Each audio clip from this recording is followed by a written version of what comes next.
puskesmas, pelatihan pembekalan, pelatihan preseptor pelayanan kefarmasian, pelatihan TOS-TB, dan pelatihan kepemimpinan profesi 1 dan 2 oleh PDIAI Jateng di Semarang. Ya, dan banyak lagi.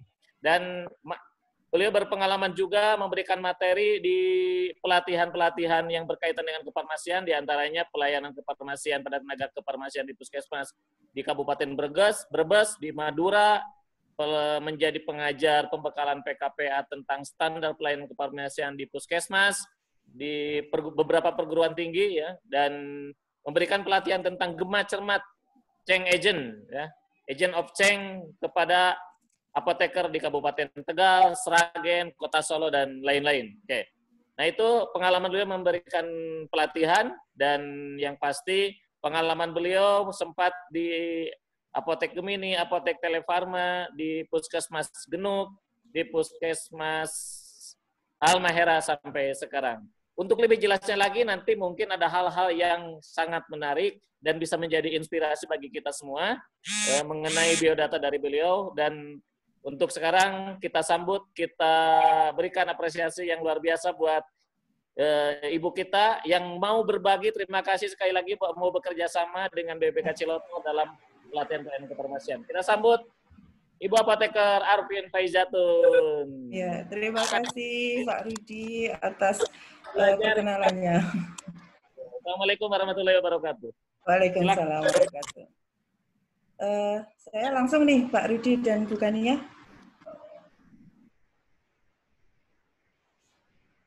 Bu Kania dan Pak Rudi, mendengar suara saya? Ya, silakan Bu. Oh iya, baik. Assalamualaikum warahmatullahi wabarakatuh. Waalaikumsalam warahmatullahi wabarakatuh.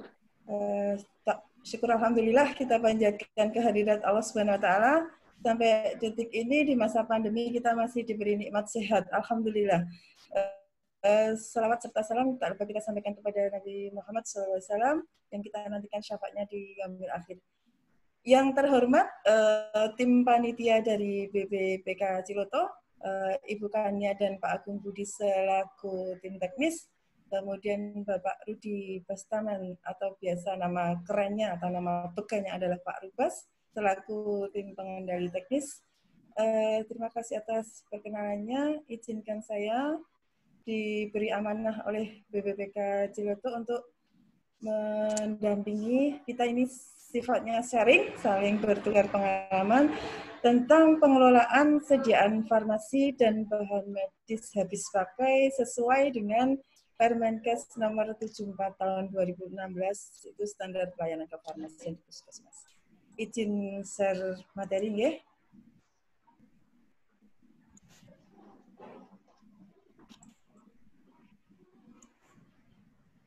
Apakah sudah terlihat materinya Bapak Ibu? Sudah, Bu. Sudah, oke.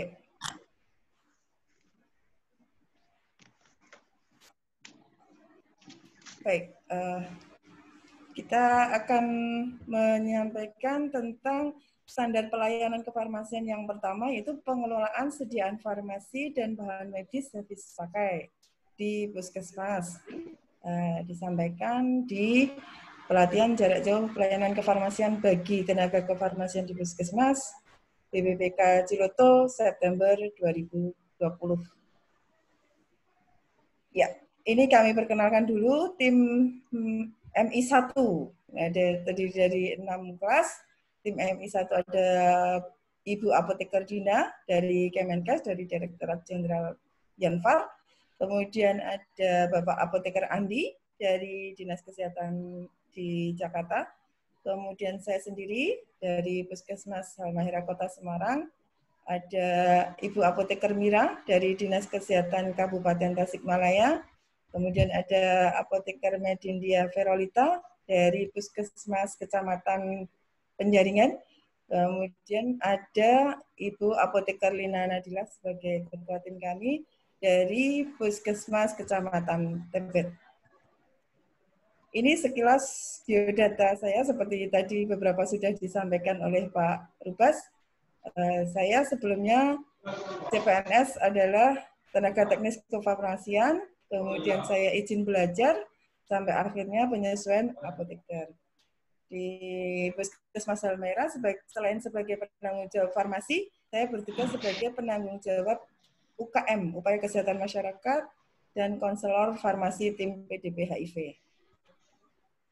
Baik, kita mulai untuk tentang pengelolaan sediaan farmasi dan bahan medis habis pakai. Sesuai dengan PMK nomor 74 tahun 2016, dan ini pun kita tak lepas dari apa yang pernah kita dapatkan dari bangku kuliah, itu ada namanya drug management cycle, siklus manajemen farmasi. Siklus manajemen farmasi ada perencanaan, kemudian pengadaan, penerimaan, pendistribusian, pengendalian, pencatatan pelaporan, dan MONEF atau monitoring evaluasi. Nah, itu semua kegiatan drug management cycle atau pengelolaan sediaan farmasi dan bahan medis habis pakai bisa terlaksana dengan adanya manajemen support-nya. Biasanya ada sumber dana, kemudian ada struktur organisasi, kemudian ada sumber daya manusia atau tenaga kefarmasiannya, baik apoteker maupun tenaga teknis kefarmasian atau TTK. Kita lanjut slide selanjutnya. Pertama kita akan membahas perencanaan. Seperti kita ketahui bersama bahwa perencanaan adalah critical point atau poin penting dalam siklus drug management cycle atau dalam pengelolaan sediaan farmasi dan bahan medis habis pakai. Ketika perencanaan kita benar, tepat, mendekati kebutuhan, otomatis dalam perjalanan pengelolaan sediaan farmasi dan bahan medis habis pakainya itu tidak ada kendala atau masalah yang berat. Jadi misalnya pun ada masalah, biasanya dari perencanaan itu tidak akan meleset jauh. Jadi kita pertama harus menentukan atau menyeleksi dulu jenis obatnya melalui formularium atau penyusunan formularium. Jadi formularium puskesmas itu disusun untuk memberikan gambaran kepada puskesmas jenis-jenis obat apa saja yang akan kita sediakan sesuai dengan kasus yang ada di puskesmas dengan daftar formularium nasional dan daftar obat esensial nasional. Tapi kita biasanya menggunakan formularium nasional. Nah, itu nanti formularium kebijakan untuk pembuatan formularium puskesmas itu ada di PMK 46 tahun 2015, yaitu tentang akreditasi puskesmas. Di situ mencantumkan bahwa puskesmas harus mempunyai formularium obat puskesmas sendiri, yang dimana dasar penyusunannya atau pedomannya berdasarkan dari Fornas. Kemudian tujuan dari penyusunan formularium itu juga kita akan menjalin hubungan kerjasama yang baik antara nakes yang ada di puskesmas, di mana di situ ada kesinambungan dalam penyusunan formularium puskesmas. Obat-obat yang tersedia tetap mengacu pada Fornas, baik narkotika, psikotropika, prekursor, obat-obat tertentu, dan obat keswa, kesehatan jiwa. Ya, ini tadi yang saya sampaikan di poin tentang dasar tentang penyusunan formularium. Itu ada di PMK 46 tahun 2015. Di sini tertera di elemen penilaian beberapa puskesmas yang sudah pernah melewati proses akreditasi pasti akan paham, akan mengetahui, dan akan sudah berjuang untuk menyusun suatu formularium obat puskesmas.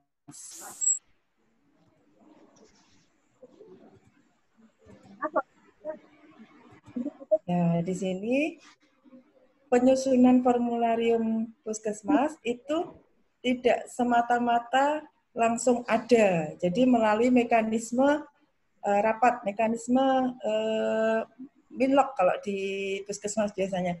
Jadi ada timnya di situ bisa masuk di tim UKP, di situ nanti PJ Farmasi dan apoteker sebagai penanggung jawab dalam penyusunan formularium, dan dihadiri juga atau di tim itu ada tim dari PJ program, penanggung jawab program baik TB, HIV ataupun program lain, kemudian penanggung jawab dari penulis resep dalam hal ini dokter, dan teman-teman perawat. Jadi tim penyusunan formularium obat puskesmas itu harus terbentuk dan harus di-SK-kan oleh kepala puskesmas, tim penyusunan formularium.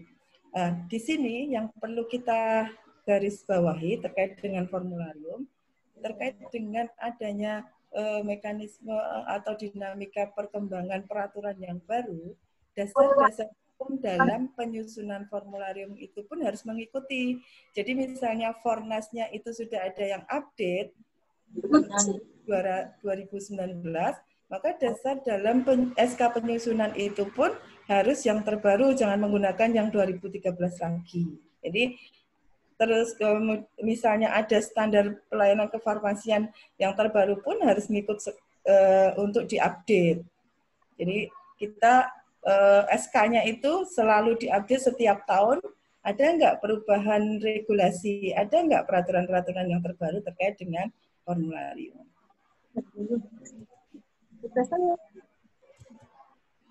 Kemudian terkait dengan tapi kan dia tuh kan ada jabatan. Keputusan Menteri Kesehatan Republik Indonesia nomor sekian tertera di situ.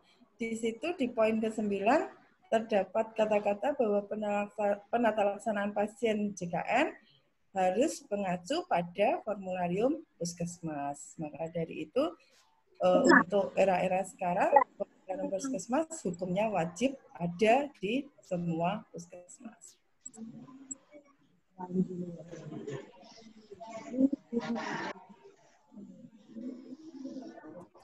Ini contoh mekanisme penyusunan formularium puskesmas. Jadi melalui mekanisme penyusunan rapat, tidak ujuk-ujuk atau tiba-tiba ada formularium.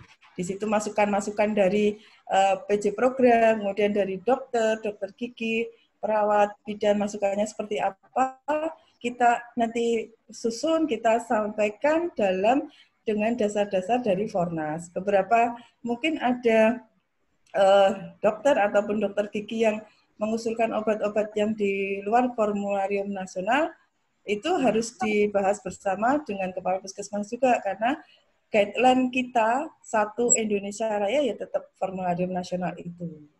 Kemudian penyusunan formularium puskesmas minimal setahun sekali itu wajib ada. Akan lebih baik bila ada update peraturan ataupun update Fornas yang dikeluarkan oleh Kementerian Kesehatan, kita update setahun misalnya bisa 2 kali ya tidak menutup kemungkinan, tapi minimal setahun sekali harus ada review untuk formularium obat puskesmas.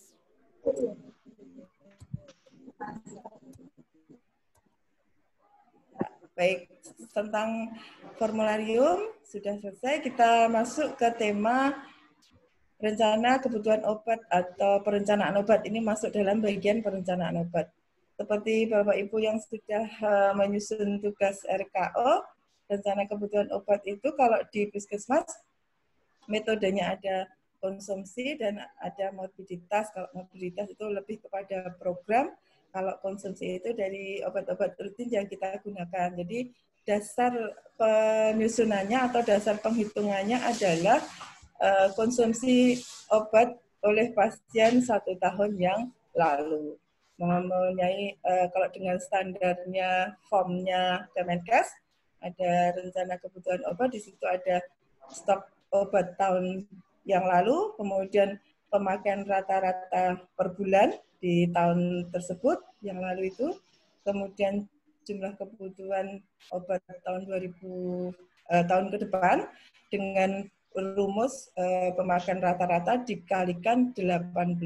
Jadi 18 itu untuk estimasi waktu tunggu, estimasi kenaikan jumlah kunjungan pasien, untuk estimasi waktu obat kosong. Jadi buffer stoknya untuk di RKO diberikan untuk 18 bulan. Jadi 1 tahun dengan buffer 6 bulan. Kemudian bisa dihitung rencana kebutuhan untuk tahun depan. Di situ nanti untuk rencana pengadaannya biasanya pembulatan dari perhitungan kebutuhan tahun tersebut dengan rumus tersebut nanti dibulatkan. Itu sekilas tentang RKO atau Rencana Kebutuhan Obat.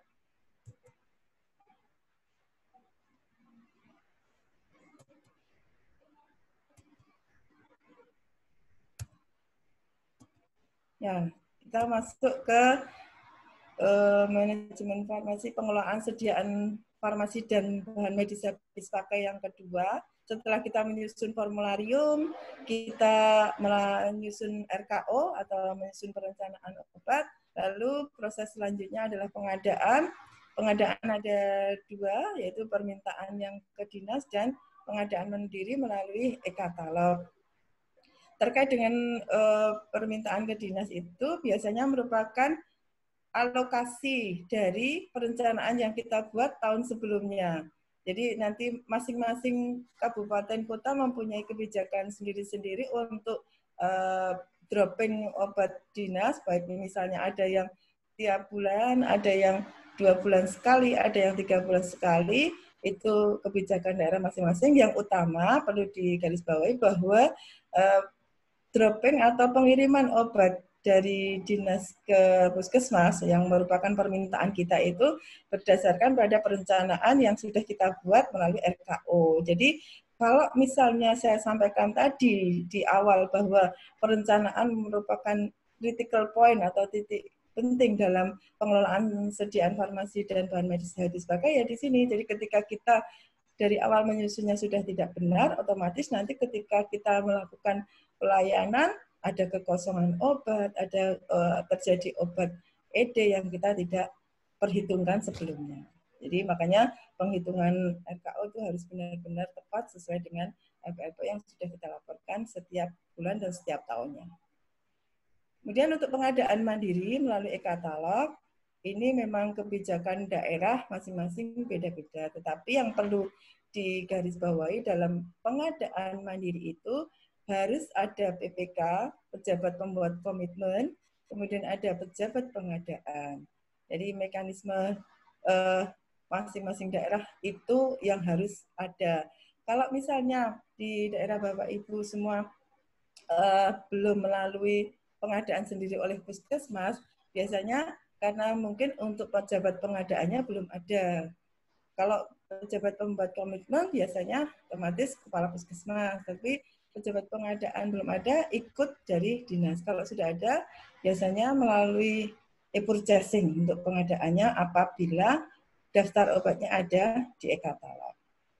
Menu e-purchasing atau e-katalog seperti yang tertera di layar ini, yang ada warna-warninya, di situ nanti ada dimasukkan user dari pejabat pengadaan dan password, nanti akan dimasukkan pengadaannya jenisnya apa melalui e-katalog, sampai ketika ada negosiasi sudah selesai sampai pejabat pembuat komitmen, akhirnya muncul surat pesanan seperti yang tertera di pojok kanan bawah ini. Ini nanti kalau prosesnya sudah selesai sampai pejabat pembuat komitmen. Di luar e-katalog, misalnya obat-obat itu harus dibeli puskesmas sendiri, tetapi daftarnya tidak ada di e-katalog, kita bisa beli pengadaan langsung.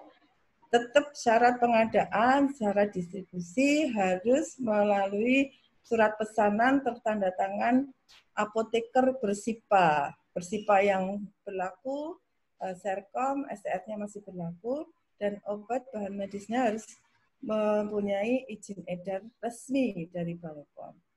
Kemudian yang perlu digarisbawahi, PBF-nya adalah PBF yang memiliki sertifikat distribusi alat kesehatan untuk PMHP dan distributor untuk farmasi untuk PBF obat. Ya, kemudian tadi sekilas tentang pengadaan. Sekarang tentang penerimaan. Jadi penerimaan yang perlu diperhatikan adalah kesesuaian antara obat yang ada di daftar dengan obat atau BMHP yang Bapak Ibu terima, sesuai atau tidak. Kemudian perhatikan kesesuaian dokumen dengan cek fisik, ya, fisiknya, kondisi fisiknya seperti apa. Kemudian perlu juga memperhatikan untuk kadaluarsa dan nomor batch-nya. Itu untuk kegiatan penerimaan. Untuk kegiatan penyimpanan yang perlu diperhatikan adalah sistem penyimpanannya. Ada FIFO, Bapak Ibu sudah mahir, tetapi kita perlu mereview kembali.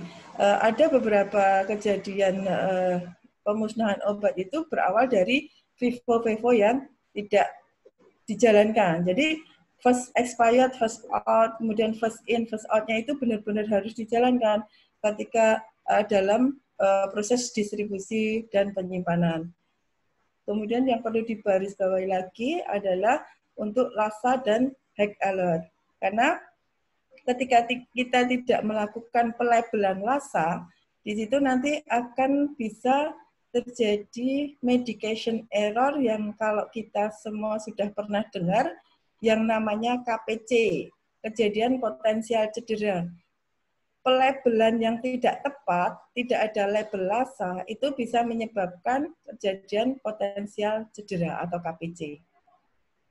Kemudian hal yang perlu diperhatikan lagi adalah lakukan pemantauan suhu minimal 2 kali sehari. Dan perhatikan vaksinnya yang melalui indikator VVM, ya, vaksin file monitoring. Di situ kita melihat bentuk kotak putih di label itu warnanya lebih terang dari yang lingkaran atau tidak. Harusnya kalau yang tepat adalah lebih terang, tidak boleh lebih gelap dari yang lingkaran. Itu untuk vaksin perlu diperhatikan. Kemudian narkopsi, narkotika psikotropika harus disimpan dalam lemari khusus dengan kunci berbeda. Kunci berbeda itu nanti tergantung masing-masing kepala puskesmas ataupun PJOKP-nya itu, yang satu pasti apoteker, yang satu mungkin TTK atau dokter, tergantung masing-masing. Yang pasti kuncinya itu harus sama. Jadi misalnya ada kunci A, ada kunci B. Jadi bukan yang apoteker itu bisa bawa kunci A dan B, enggak. Jadi dua-duanya membawa kunci A. Jadi nanti ketika ada pengambilan narkotika psikotropika itu ada saksi di situ bahwa saksinya adalah temannya sendiri itu. Dan untuk pendistribusian, perhatikan data yang ada di LPLPO, meneliti distribusi obat yang baik. Dalam hal ini, kalau puskesmas kita mempunyai pustu, berarti kita mendistribusikan obat ke jaringan. Jaringannya ya pustu itu, jadi puskesmas induk mendistribusikan obatnya ke pustu. Kalau kita tidak mempunyai pustu, kita mempunyai mungkin untuk unit-unit layanan di puskesmas, misalnya untuk IGD, kemudian untuk RB, kalau misalnya puskesmasnya perawatan, di situ ada obat-obat yang kita harus distribusikan yang sifatnya emergensi. Jadi ketika ada tindakan emergensi, tidak perlu petugasnya harus lari-lari ke ruang farmasi. Di situ ada obat yang kita distribusikan dengan sistem what floor stock. Di situ harus ada kartu stoknya, daftar obatnya yang kita monitoring setiap kali digunakan. Jadi kalau obat-obat what floor stock atau obat-obat yang ada di unit itu, yang terutama untuk kegawat daruratan, stoknya harus selalu tetap walaupun digunakan hanya 1 ampul. Langsung diganti saat itu juga ketika setelah digunakan. Kemudian kita lanjut, ini contoh-contoh cara penyimpanan obat dan BMHP. Untuk terkait dengan emergency kit, utamanya adalah ada penyegelan yang bisa dengan cepat dibuka, misalnya dengan segel yang bisa disobek. Tujuan penyegelan adalah memastikan bahwa emergency kit itu selalu stoknya ada, tidak berkurang. Kemudian ketika labelnya rusak, berarti obat dari emergency kit itu digunakan dengan segera, harus segera digantikan.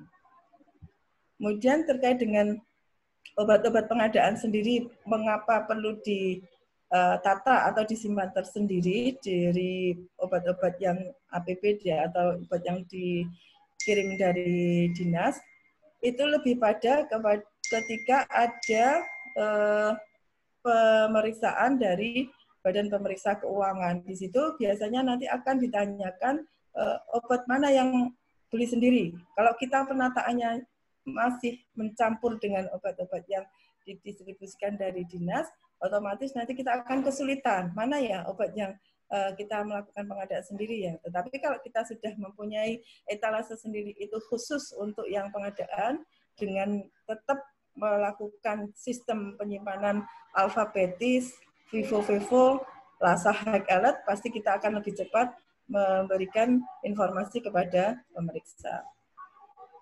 Jadi dalam penyimpanan adalah bentuk sediaan, alfabetis, vivo, LASA high alert. Nah, jadi sampai penyimpanan dan distribusi sudah, sekarang kita masuk ke topik pengendalian. Jadi utama dalam pengendalian adalah menjamin bahwa obat itu selalu tersedia dan ada untuk pelayanan vaskes dasar. Jadi kita melakukan pengendalian itu tujuannya itu. Dan memastikan bahwa kartu stok itu selalu update. Jadi kartu stok itu selalu ditempatkan di sebelah obat sesuai dengan namanya. Jadi misalnya di situ obatnya amlodipin 5 mg, ya kartu stoknya amlodipin 5 mg. Tujuannya adalah untuk melihat mungkin untuk melihat stoknya saat itu kita bisa lakukan antisipasi apabila ketersediaannya kurang. Jadi tidak sampai terjadi kekosongan obat.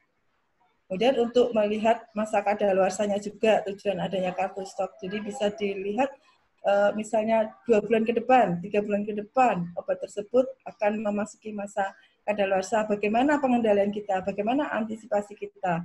Apakah perlu disampaikan dalam forum puskesmas bahwa ada beberapa obat yang 3 bulan ke depan ED, mungkin dari dokter ataupun dokter gigi yang memberikan resep bisa menuliskan untuk obat-obat tersebut bila ada indikasi, sehingga untuk meminimalisir obat-obat yang kadaluarsa. Untuk pengendalian kehilangan, kerusakan, dan kadaluarsa, berikan penandaan yang jelas. Jadi misalnya yang kadaluarsa, misalnya ada 2 jenis obat, ada 2 jenis masa kadaluarsa dalam satu obat, mungkin bisa memberikan penandaan dipakai dulu ED pendek atau penandaan apa, intinya yang memudahkan Bapak Ibu dalam mengingat obat tersebut ED dulu daripada untuk yang obat yang di belakangnya.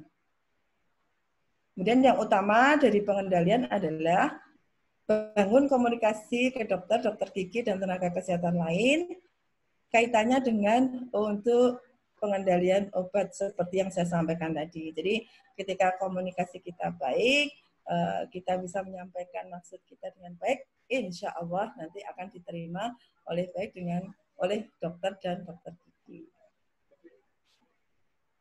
Kita lanjut ke pencatatan, pelaporan, dan pengarsipan.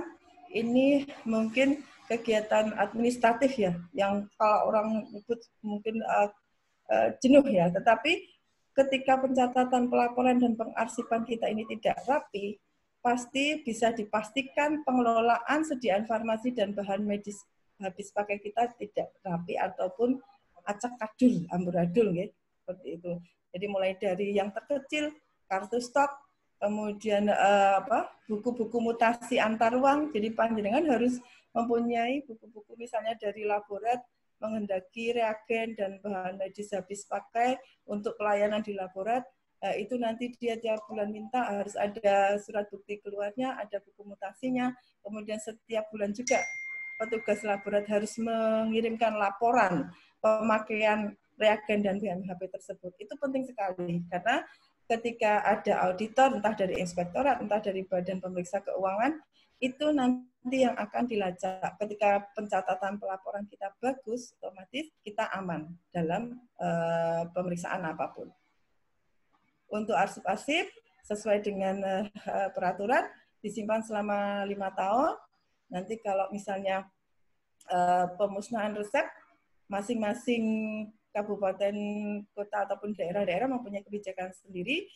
Intinya yang perlu digarisbawahi adalah untuk pemusnahan resep adalah caranya harus jelas, kemudian ada saksi, dan ada berita acara pemusnahan.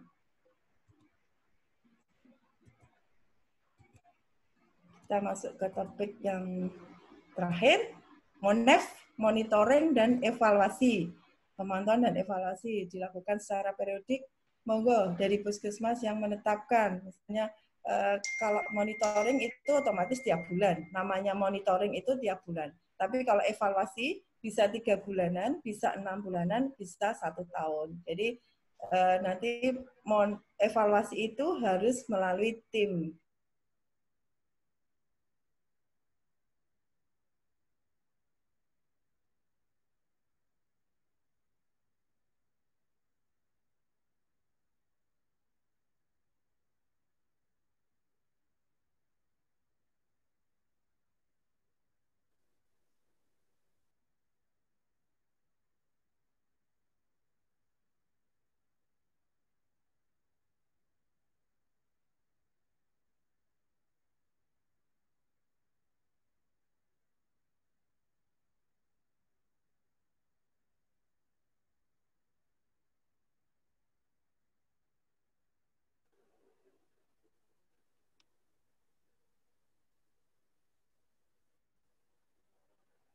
Suaranya hilang, Bu. Halo. Iya Bu Arvinnya terkendala sinyal Bapak Ibu, mohon sabar ya. Oh iya Bu, suaranya hilang. Iya Bu Arvinnya keluar.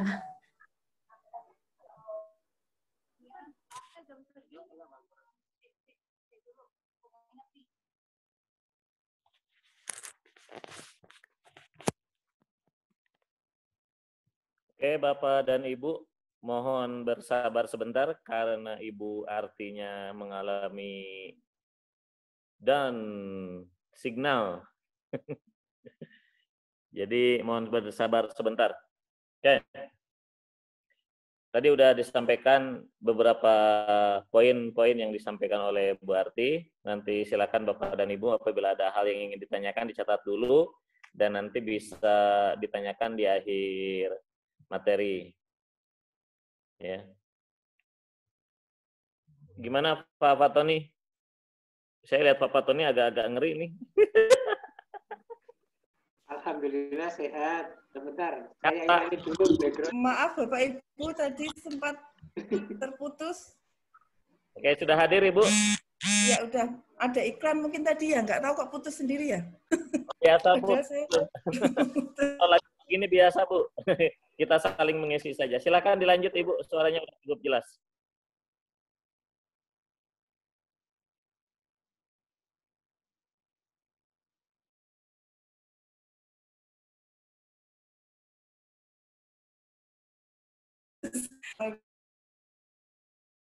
Evaluasi di puskesmas, pelayanan kefarmasian di puskesmas pembantu dalam hal ini termasuk pengelolaan sediaan farmasi dan bahan medis habis pakai. Kemudian lakukan perbaikan berkesinambungan. Kalau di kita, puskesmas-puskesmas itu hampir semua sudah akreditasi. Jadi kalau perbaikan berkesinambungan itu istilahnya biasanya PDCA, Plan, Do, Check, Action. Rencanakan dari hasil evaluasi, hasil MONEF itu perbaikannya apa, direncanakan, dilaksanakan, kemudian dievaluasi kedua setelah dari hasil evaluasi yang pertama, sekiranya sudah baik nanti apa. Kemudian kalau misalnya ada kurang, mungkin evaluasinya beda dari yang pertama, di PDCA lagi, Plan, Do, Check, Action. Makanya sebutannya perbaikan yang berkesinambungan. Oke, jadi perlu ditekankan di sini, apoteker hadir memberikan jaminan keamanan, khasiat, dan mutu obat melalui pengelolaan sediaan farmasi dan bahan medis habis pakai yang baik, yang sesuai aturan, yang tepat. Kemudian apoteker juga menjamin ketersediaan dan keterjangkauan obat bagi masyarakat. Atau yang kita sebut istilahnya sekarang adalah patient oriented atau bukan drug oriented. Oke, sampun. Terima kasih. Tersenyumlah dan terus berjuang. Salam apoteker hebat. Kelas 8. Yes. Halo. Monggo sampun. Assalamualaikum warahmatullahi wabarakatuh, Bu Kania dan Pak Rubas. Saya kembalikan ke jawabannya. Terima kasih. Oke, terima kasih kepada Ibu Arvin yang sudah menyampaikan materi tentang yang farmasi. Dan Bapak dan Ibu, apakah ada yang ingin didiskusikan? Ya, sebelumnya kita berikan aplaus yang luar biasa buat Ibu kita. Tepuk salut. Salut. Salut, salut. Salut. Terima kasih, barakallah.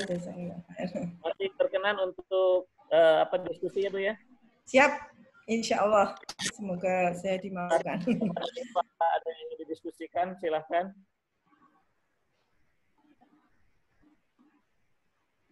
Raise hand atau langsung di unmute, biar imut. Di unmute, biar imut ya. Oke. Atau cukup jelas, Bapak dan Ibu? Pak, saya mau bertanya. Oke, silakan langsung Ibu Leslie dan nanti bisa langsung dijawab sama Ibu Arvin ya. Baik. Silakan. Ya, terima kasih Pak Rubas dan Ibu Arvin. Ya. Kesempatan yang diberikan. Saya Leslie dari Puskesmas Bintara Jaya di Kota Bekasi.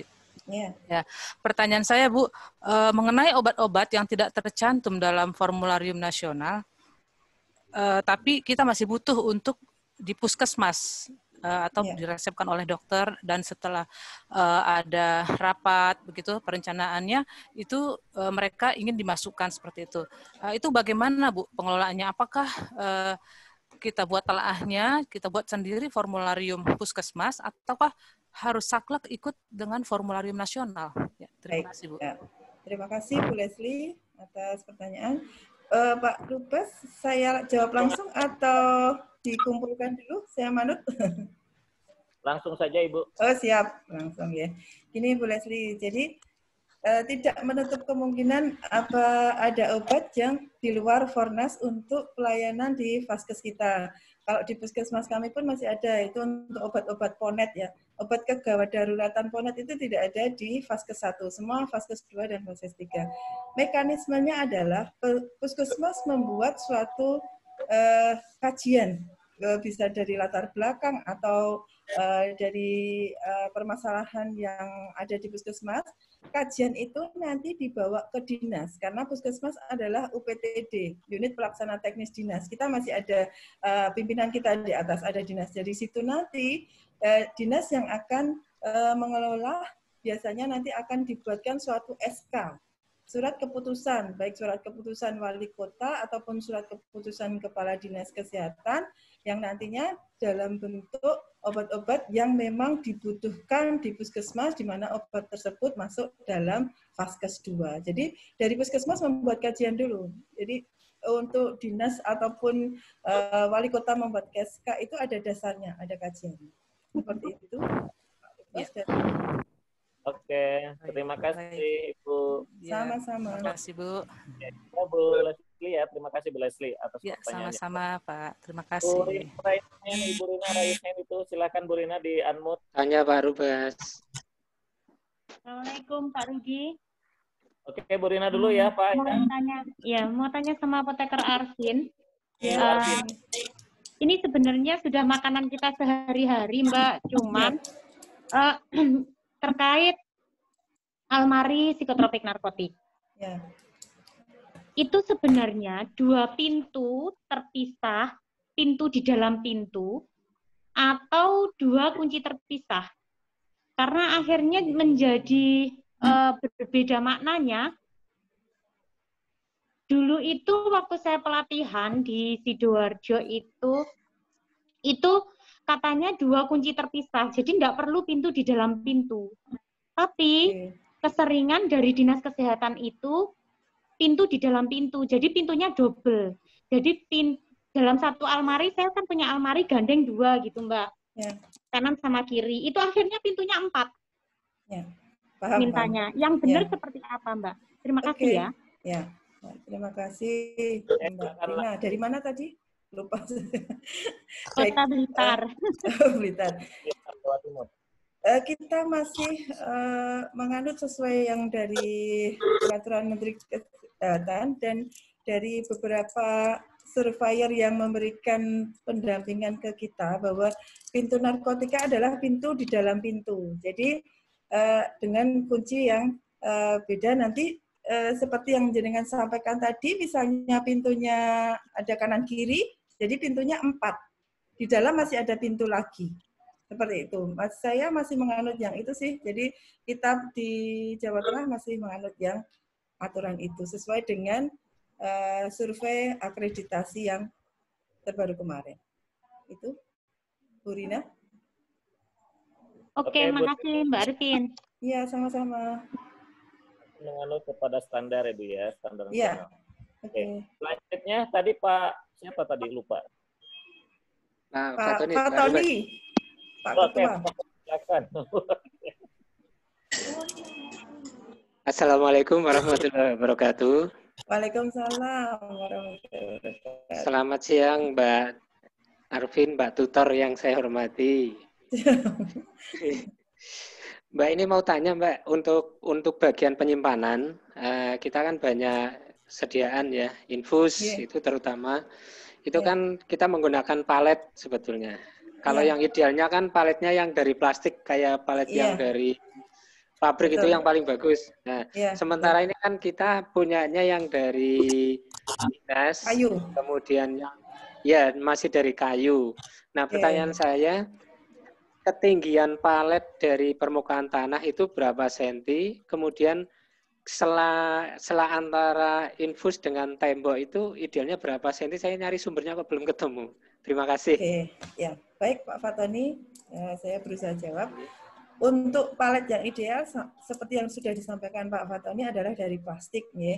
Tapi kalaupun misal kondisinya mengharuskan pakai kayu, dipastikan pilih atau cari palet yang terbuat dari kayu yang sekiranya rayap itu tidak bisa masuk, karena tujuan kita itu biar tidak ada jamur, tidak ada rayap. Ketika kita nanti melihat dari atas kelihatannya masih rapi, ternyata bawahnya rusak ataupun obatnya lubang karena ada rayap. Untuk ketinggian palet tidak ada aturan bakunya Pak. Monggo disesuaikan di tempat masing-masing. Misalnya tempatnya masuk kategori yang rawan banjir, rawan terjadi banjir, mungkin paletnya bisa agak lebih tinggi. Jadi tidak ada ketentuan bakunya. Kemudian terkait dengan penataan antara obat yang di atas palet dengan dinding, inti dari penyimpanan itu adalah tidak menempel di dinding, Pak. Jadi tidak menempel di dinding. Monggo, jenengan itu sesuaikan sendiri di puskesmas masing-masing.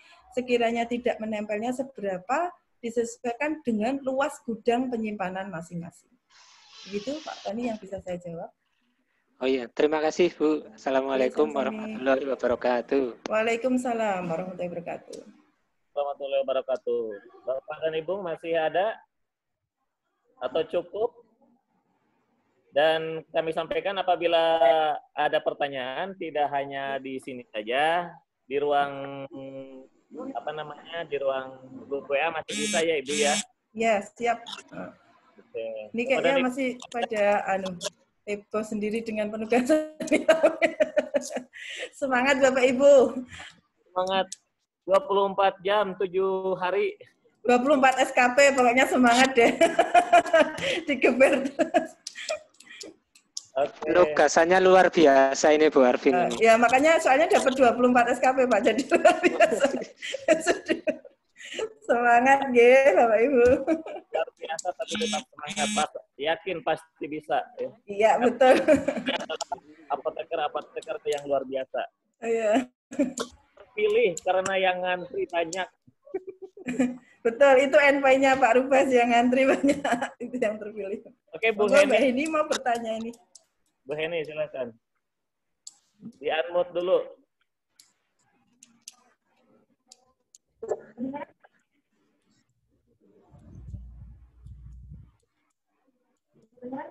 Bu Heni di Mbak Heni, monggo. Bu Heni.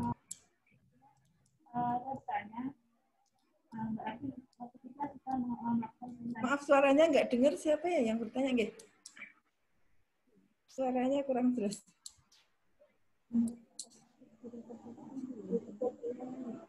Bu Rika bertanya, maaf, Bu Rika bertanya, Bu. Mic-nya agak didekatkan, Bu, saya kurang jelas, maaf. Sama, Bu, di sini juga tidak jelas. Halo, Bapak dan Ibu, masih ada yang ingin bertanya? Tadi Ibu Heni mau bertanya, silakan Bu Heni. Atau sambil menunggu Bu Heni, ada yang lainnya? Ini ada pertanyaan Bu Rika di chat, saya baca aja ya Pak, coba. Silakan Ibu. Untuk pelayanan puskesmas rawat inap, untuk ondansetron tidak masuk dalam Fornas Vaskes pertama, tapi dokter tetap minta akhirnya pengadaan dengan membeli sendiri apoteknya pakai dana mandiri dan dana. Ibu sudah update Fornas yang terbaru nggak? Seingat saya, coba nanti saya juga dikritisi, saya di cross check kalau misalnya saya salah. Seingat saya di Fornas yang terbaru ondansetron sudah masuk karena saya sudah pengadaan melalui e-katalog. Mungkin dicek nanti yang 2019. Kalau saya salah dikritisi, sehingga saya masuk. Kalaupun tidak masuk, melalui mekanisme yang ditanyakan Bu Leslie tadi. Kalau misalnya itu sudah legal, ada SK Wali Kota ataupun SK Kepala Dinas, tidak usah beli di apotek, Bu. Di e-katalog ada, sudah sah, itu sudah resmi, sudah halal. Itu Bu Rika, jawaban dari saya. Oke, terima kasih Ibu. Mungkin cukup Ibu. Bu Heni, Mbak Heni nggak jadi bertanya nih? Atau di chat aja Bu Heni? Ya, mungkin kalau ada kendala sinyal di chat aja. Ya.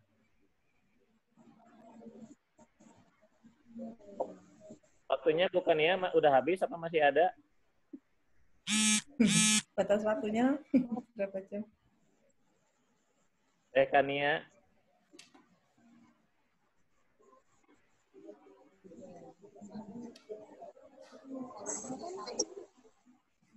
Oke, Bapak dan Ibu, cukup mungkin ya, Bu ya?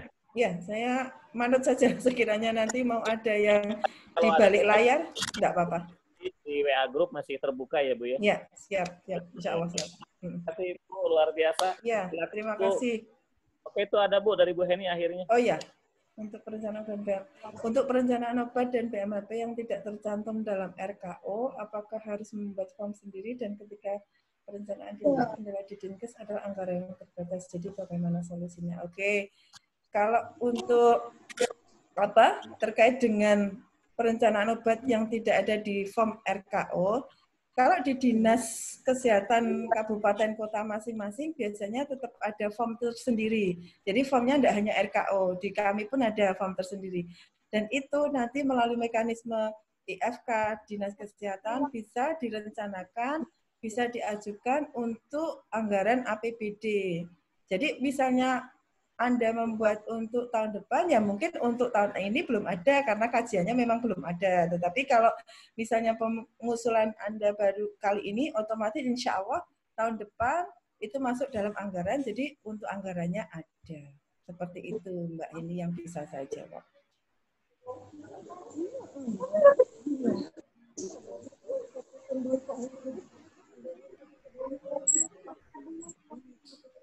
Mbak Heni?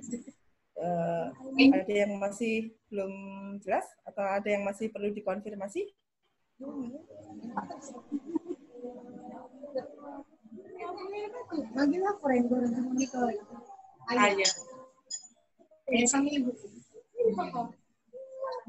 Ya, betul. Pertanyaan lanjutannya, idealnya memang kota mempunyai formularium obat sendiri.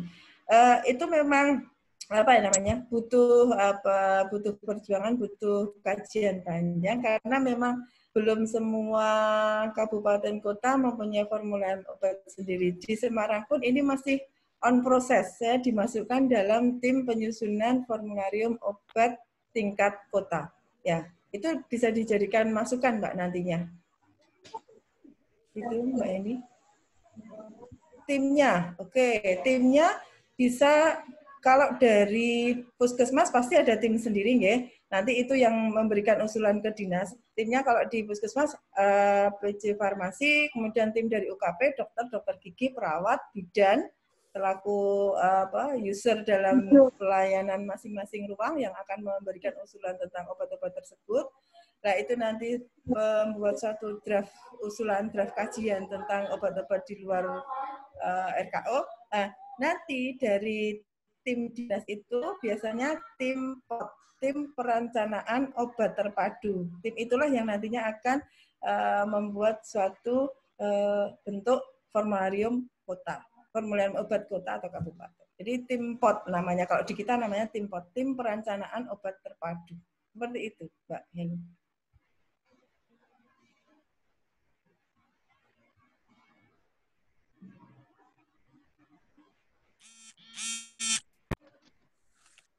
Oke, Mbak Heni, sudah. Oke, gimana? Oh, kalau dari dinas ya, tim potnya ya. Ini untuk gambaran aja di Kota Semarang ya, nanti disesuaikan masing-masing kabupaten kota. Penanggung jawabnya adalah Bapak Kepala Dinas Kesehatan, kemudian ketua timnya biasanya adalah Kabid SDK, Kepala Bidang SDK, kemudian anggota-anggota lainnya, saya nggak hafal SK saya di ruangan. Jadi ada Kasih Farmasi, kemudian ada dari perwakilan puskesmas.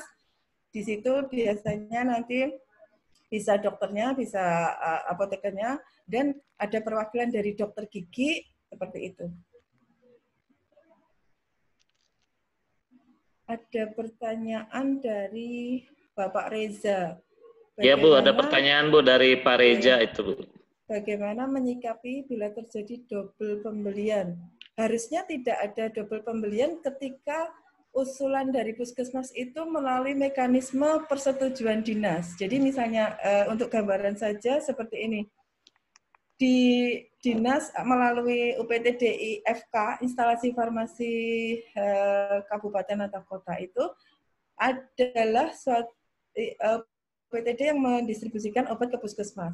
Ketika di FK itu sudah menyampaikan beberapa obat yang tidak tersedia di FK, bisa jadi karena lead time, karena ada waktu tunggu, bisa jadi karena memang saat itu stoknya kosong, obatnya belum datang, kita melakukan pengusulan pengadaan obat. Nah, usulan itulah nanti yang dicek atau dikoreksi oleh dinas dan IFK. Ketika yang melakukan koreksi adalah IFK dan dinas, otomatis obat yang kita beli itulah obat yang benar-benar tidak ada atau kosong di IFK. Tidak akan ada double pengadaan. Kalau ada double pengadaan, ya siap-siap saja nanti itu akan dikritisi oleh pemeriksa, baik inspektorat maupun badan pemeriksa keuangan. Kenapa ada kalsium di IFK kok puskesmas beli seperti itu? Jadi melalui mekanisme persetujuan, puskesmas melakukan pengadaan melalui mekanisme persetujuan kepada dinas melalui EFK. Begitu Pak Reza.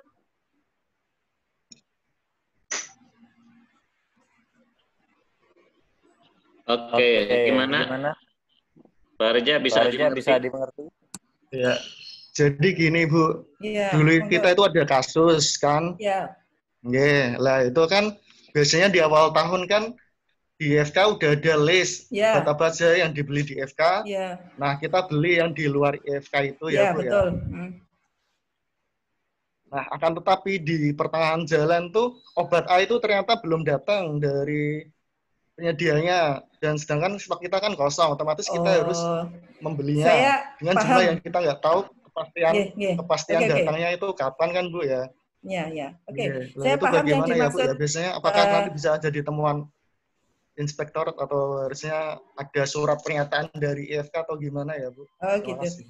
Saya paham yang dimaksud Mas Reza. Jadi kalau misalnya di IFK-nya ketika menyampaikan obat A tersebut kosong, melalui mekanisme WA atau surat atau melalui apa?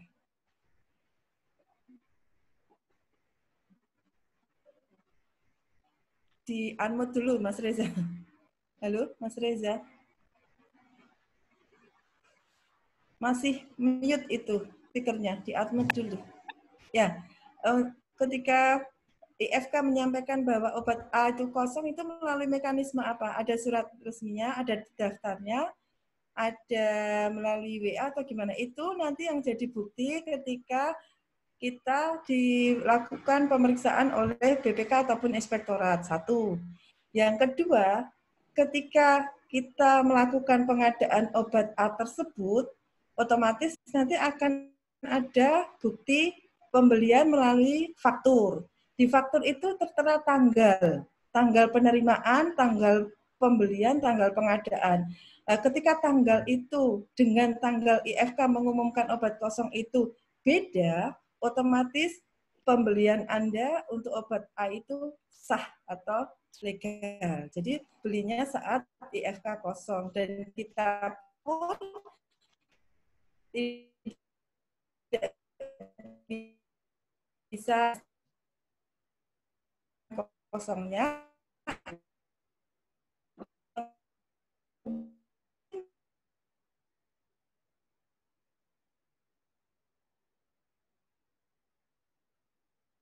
kita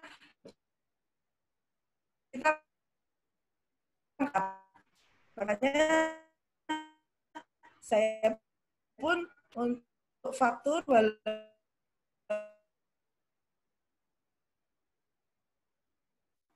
mohon izin bertanya, banyak ada obat yang ada obat tersebut di luar harga e-katalog. Obat EK seringkali kosong. Oke. Kalau mengacu pada Perpres nomor 16 tahun 2018, ada langsung jika harus buat harga perkiraan sendiri. Harga perkiraan sendiri itu membandingkan 3 penyedia dengan obat yang sama. Misalnya obat A dari penyedia C, penyedia D, kemudian penyedia E. Nah, itu nanti Bapak pilih harga yang terpilih yang mana, itulah yang disebut harga perkiraan sendiri. Tetapi daftar dari masih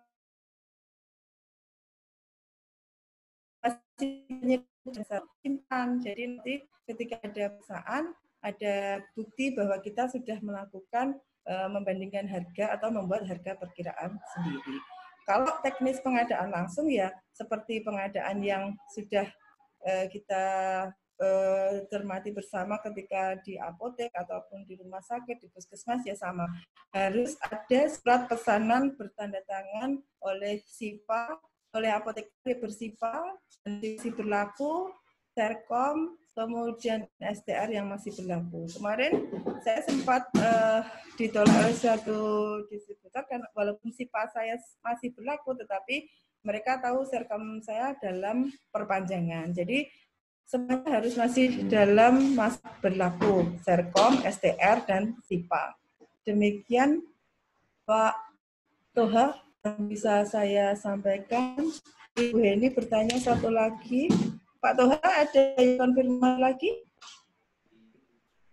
Pak Toha cukup jelas.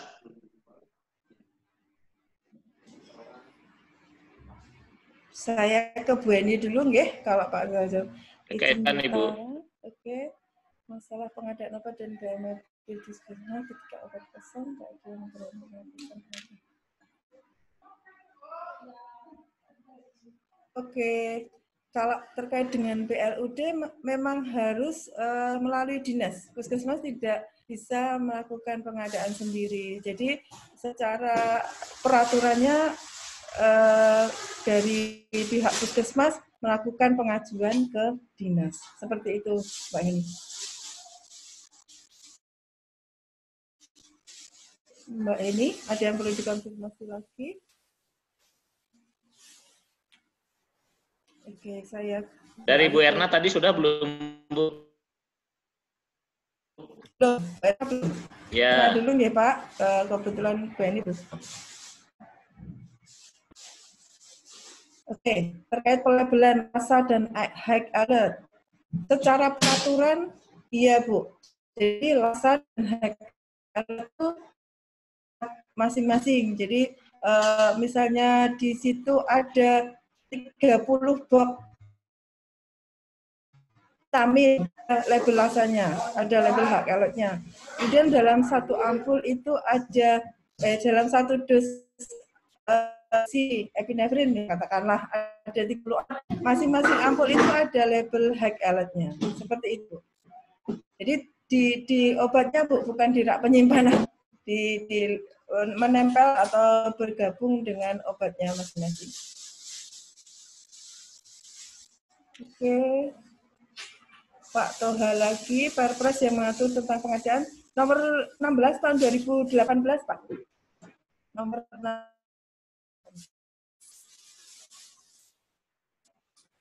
Oke, lanjut ke Bu Zakia. Bu, semakin siang semakin ramai, semakin hot. Yang lama, kalau terus yang lama itu kurang dari 10 juta, tapi kalau yang kayaknya lebih. Nanti saya cek lagi, nggih. Nanti saya jawab di WA grup Zakia. Ada atasnya. Jadi boleh dilakukan pengadaan langsung, kurang dari berapa.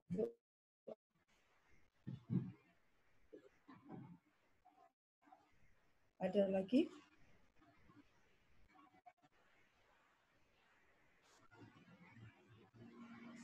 Oke, selanjutnya Bapak dan Ibu. Bu, tadi mengatur peraturan tentang pengadaan langsung dari Pak Toha. Sudah dijawab. Pembelian obat? Sudah, nanti saya via WA yang terbaru. Kalau yang saya ingat masih yang terlama itu kurang dari 10 juta. Nanti yang terbaru saya update lagi. Oke. Via WA. Bapak dan Ibu, apakah masih ada pertanyaan?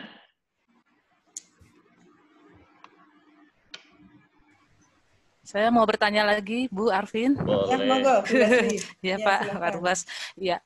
Begini Bu, untuk pelaporan narkotika psikotropika atau SIPNAP itu, kami di Puskesmas masih menggunakan manual ya, kita laporkan ke dinas. Tapi saya pelajari di materi yang diberikan, itu ada yang langsung ke SIPNAP webnya itu Bu. Apakah seperti itu Bu, untuk mungkin yang Ibu jalankan di Semarang? Mungkin bisa informasinya. Terima kasih Bu Leslie atas pertanyaannya. Yang Ibu lakukan, yang Bu Leslie lakukan sama dengan yang di Kota Semarang lakukan. Masih manual. Untuk yang di materi itu ada yang langsung mungkin di Jakarta nggih. Saya juga kurang paham, nanti saya koordinasi dengan tim. Yang pasti kalau di kami masih manual, karena ketika kita sudah siap menggunakan SIPNAP, otomatis nanti kita melakukan pelaporan online sendiri, nggih. Jenis-jenis narkosi yang kita punya. Kalau di kami masih manual, Bu Leslie, begitu. Jadi nanti dinas yang merekap ya, Bu ya? Betul. Seperti 30. Kalau di kami di Kota Semarang ada 37 puskesmas, nanti dinas yang merekap se-Kota Semarang 37 puskesmas itu kode-nya berapa, kemudian dia setupnya berapa, seperti itu, Bu Leslie. Ya, baik. Terima kasih, Bu. Ya, sama-sama, Bu Leslie. Masih ada Bapak dan Ibu?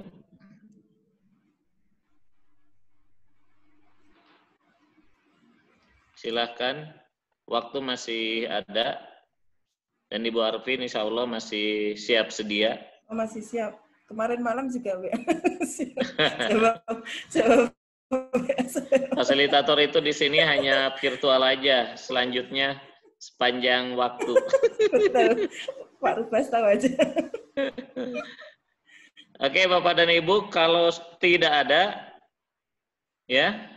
Saya berikan kesempatan kepada Ibu Arvin selaku tutor kita di pertemuan kali ini untuk menyampaikan closing statement. Silakan Ibu. Baik, terima kasih Pak Rubas. Saya akan menyampaikan sedikit aja.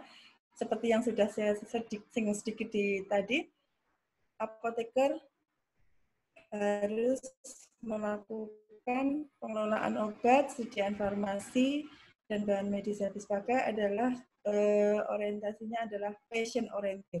Jadi terkait ketersediaan, keamanan, keterjangkauan obat oleh pasien. Yang pertama. Yang kedua, ketika pencatatan pelaporan kita rapi, insya Allah kita aman. Jadi pastikan hal sekecil apapun itu terkait dengan pengelolaan sediaan obat dan bahan medis habis pakai adalah tercatat dan terlaporkan. Demikian dari saya. Semangat, sukses untuk BPPK Ciloto. Terima kasih. Oke, luar biasa. Sukses buat apoteker semuanya. Sukses buat Bu Arpin dan semuanya. Terima kasih Ibu. Terima kasih atas kesempatannya sudah berbagi dengan kita. Yang pasti Ibu, ilmu yang Ibu sampaikan insya Allah bermanfaat bagi amin ya rabbal alamin. Yang ada di Indonesia. Oke. Semangat teman-teman. Mudah-mudahan dibalas amal baiknya oleh Allah Subhanahu wa taala dengan kebaikan yang berlebih lagi. Amin. Dan semua yang ada di sini, mudah-mudahan kita hari ini niatkan adalah untuk mencari ilmu, dan mencari ilmu adalah salah satu kewajiban kita, dan mudah-mudahan menjadi amal baik kita semua. Sukses ya, Bapak Ibu tetap semangat. Silahkan nanti jangan lupa untuk mengerjakan tugas-tugasnya. Hadapi, hayati, nikmati, dan syukuri. Oke. Yang jelas, kelas 8, yes. Kelas 8, yes. Pelatihan pelayanan farmasi, pasti bisa. Apoteker, luar biasa. Inovatif, amanah, ikhlas. Luar biasa. Ada foto bersama enggak Pak Rubas? Terima kasih semuanya. Foto bersama enggak? Foto bersama dulu. Ya, foto bersama dulu. Nanti daripada live sendiri. Ya, Kang. Oke, sesi udah selesai tekannya, dan minta foto bersama Ibu. Ya, dibuka dulu semuanya videonya ya Bapak Ibu. Ya. Oke, nyalakan semua videonya ya. Nyalakan semua videonya. Ya. Dan apabila ditanya apa kabar hari ini jawabannya adalah hari ini saya sehat, bahagia. Mudah-mudahan menjadi doa kita. Apa kabar hari ini? Hari ini saya sehat, bahagia. Ditahan kebahagiaannya selama hidup. Oke. Apa kabar hari ini? Hari ini saya sehat, bahagia. Ayat kedua. Oke, apoteker luar biasa.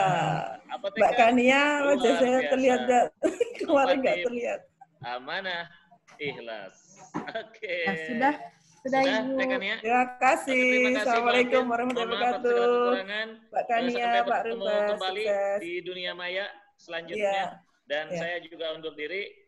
Selanjutnya saya serahkan kepada panitia. Assalamualaikum warahmatullahi wabarakatuh. Waalaikumsalam. Waalaikumsalam warahmatullahi wabarakatuh. Amin. Pak Kembeng. Terima kasih Bu Arpin, terima kasih Bapak Ibu sama-sama. Terima kasih Mbak Tutor. Ya, kita lanjut ke WA grup ya. Makasih Mbak Kania. Jangan lupa untuk penugasannya MI1 ya Bapak Ibu, deadline-nya hari ini jam 23 untuk besok. Jadwalnya MI2, jadi besok belajar mandiri Bapak Ibu. Terima kasih. Ulas lagi itu Mbak Kania. Ulas lagi itu nanti. Terima kasih. Assalamualaikum. Saya Liv kan Bapak Ibu. Assalamualaikum.